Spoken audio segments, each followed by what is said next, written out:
Para business leaders dan intellectual business community, kita jumpa lagi dalam acara CEO Reference. Dan kali ini kita akan membicarakan satu artikel dari Harvard Business Review yang ditulis oleh Presiden Amerika Serikat Bill Clinton, yang dimuat dalam Harvard Business Review bulan September tahun 2009. Artikel itu berjudul Creating Value in an Economic Crisis.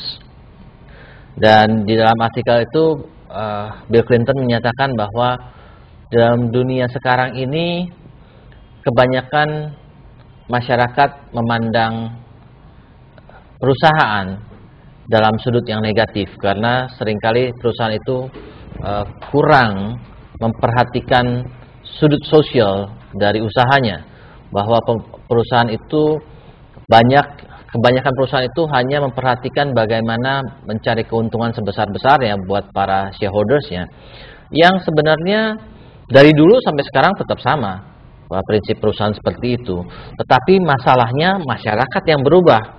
Jadi perusahaannya dengan paradigm yang seperti itu, yang sudah dari dulu dikatakan namanya perusahaan itu adalah creating the wealth for the shareholders.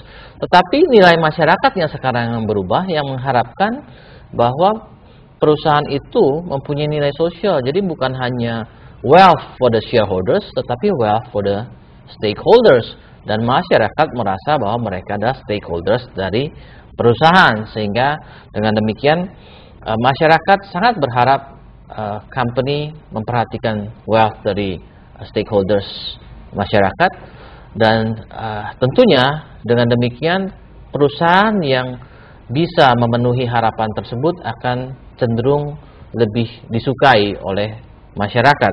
Dan Bill Clinton katakan bahwa antara memberikan wealth pada masyarakat atau berbuat sosial dengan keuntungan itu bukan zero sum game, tetapi dua hal yang bisa berjalan bersamaan.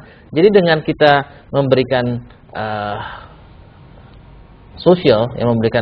aktivitas sosial kepada masyarakat, itu bukan berarti satu aktivitas sosial yang tidak memberikan returns.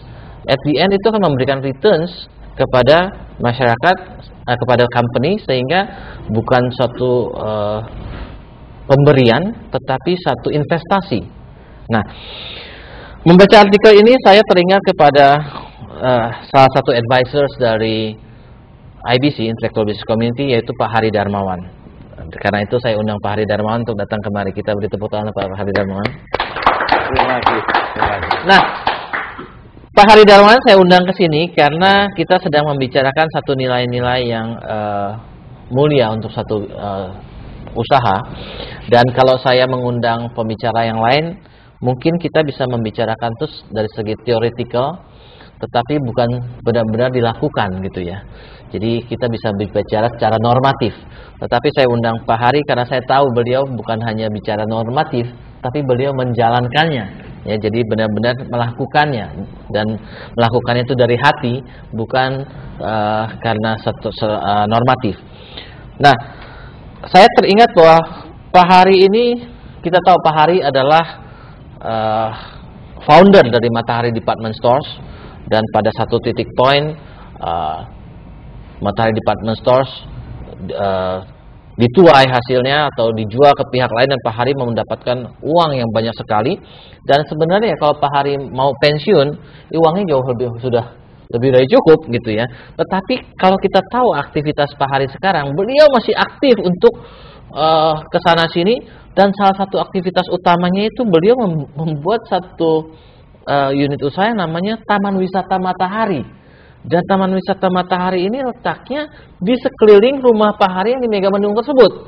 Ya, kalau kita lihat Taman Wisata Matahari itu kira-kira mapnya seperti ini. Rumah Pak Hari kira-kira di sini. Ya, dikelilingi oleh banyak wahana-wahana dan permainan-permainan, sehingga saya bilang sama Pak Hari, kalau you mau istirahat gimana caranya ya? Berisik sekitarnya begitu ya.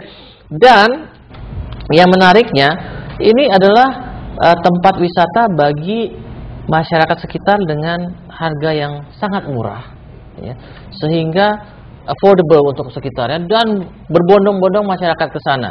Kalau kita lihat harganya, coba tiket masuk cuma 5.000 per orang, ya. Dan ada hari-hari tertentu tiket masuknya cuma 6.000, including beberapa wahana sekaligus.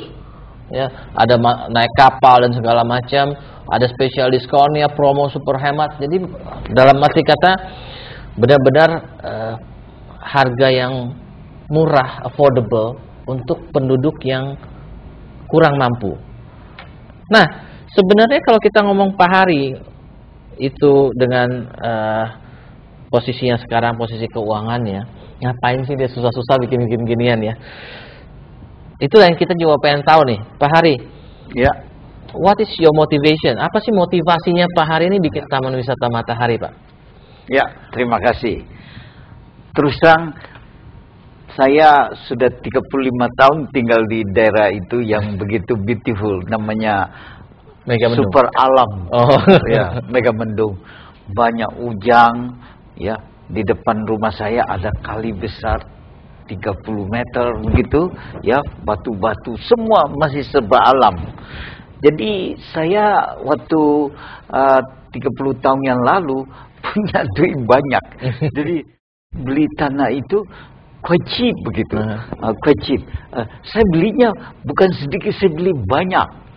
30-an hektar, sekarang bahkan sudah nambah-nambah, belakangan sudah 40-an hektar.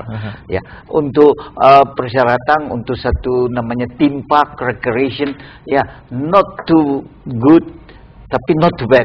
Ya, kalau yang baik itu kira-kira 100 hektar seperti theme park Disneyland dengan sangat efisien. Jadi kira-kira 3 tahun yang lalu itu ada conscious begitu ya. Ini saya di dalam tanah begitu besar tinggal sendiri. Tapi saya terus terang, saya juga sudah lakukan banyak sekali terhadap penduduk sekitarnya atau tetangga saya, orang kampung. Kurang lebih ada 40-an keluarga itu hidup dari saya 30-an tahun. Karena saya beli tanah ini, banyak juga sawahnya dulu saya beli. Tapi saya belum pernah touch itu. Dan saya sayang sekali, saya cinta sekali kepada padi-padi itu. Ya, dan sayang kepada penduduk. Kami sangat harmonis, saya sangat baik, mereka juga sangat baik sekali sama saya. Saya artinya, saya sangat syukur, sangat cinta daerah begitu, dan dingin, dan terus saya sangat sehat. 30-an tahun, kawan-kawan saya banyak sudah bye-bye begitu. Tapi saya masih sehat. Jadi saya merasa terusan syukur, ya. Jadi kenapa saya melakukan ini? Karena pada suatu saat saya tidak tahu bagaimana 3 tahun lalu terpanggil. Hey, masa you enjoy sendiri? Di dalam agama katanya ya, you mesti share. Katanya share happiness is triple happiness. Ya, bikin sesuatu. Dan saya terus terang Pak Bayu. Bapak-bapak ibu sekalian, saya punya anak semua sudah sukses, Susi Dermawan, ya, beliau punya usaha bagus sekali, namanya Sentro, punya Candy, Kenny Rogers, Kemcik, apapun masih banyak dia membuat, very successful. Anak saya kedua juga Claremont. Wah, mereka very capable. Anak ketiga juga high tech ya. Tadinya value dollar, 5,000 right. Itu juga baik ya. Jadi sudah masih ada di Singapura.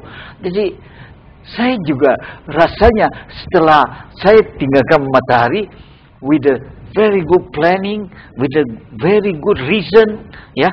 Kenapa? Tapi maaf saya tidak bisa jelaskan berlebihan sini supaya fokus kita bicara.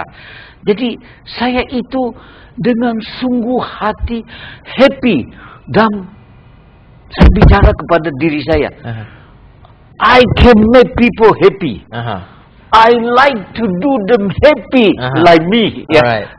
Karena saya masuk, saya punya karyawan tadinya 30-50 orang. Mulai dari Jangan Malang ada 12 orang, mulai yang sapu-sapu karena tempatnya besar Pak Bayu. Ya, sana sini itu belum termasuk 30-an hektar, semua sawah-sawah, semua diberikan satu butir pun tidak ke saya 30-an tahun. Diberikan karena saya juga tidak banyak makan nasi Pak ya. Jadi tapi saya selalu baik sama mereka. Setiap hari raya ya, sebelum hari raya bicara, saya pasti di kampung saya ada 50 juta, saya pasang satu manajemen tim ya, kasih mereka uang 10.000 orang, tapi utamakan ibu-ibu tua-tua jompo atau anak yatim piatu keren lebih 300. Yang lain itu semua anak-anak kecil ya. Total biasanya bisa sampai more than 7,000. Jadi so you create this untuk memberikan happiness kepada orang-orang sekitar. Happiness saya rasa happiness for you gitu ya. Ini mula-mula saya puluhan tahun lakukan ini. Pokoknya I want to be a good man. Saya sudah happy, enjoy di sana, dan terus terang ini juga mengurangi gap sedikit karena kita too high, too nice ya, too enak ya. Mereka very poor Pak. Anak buat saya. Nanti kita lanjutkan dalam segmen berikutnya karena kita break dulu. Buat para business leaders dan intellectual business community, bagi Anda yang ingin berpartisipasi silakan SMS ke 0896 Anda bisa memberikan komentar, pertanyaan ataupun pendapat tentang acara CEO Reference ini maupun topik kita hari ini. Kita break untuk segmen berikutnya.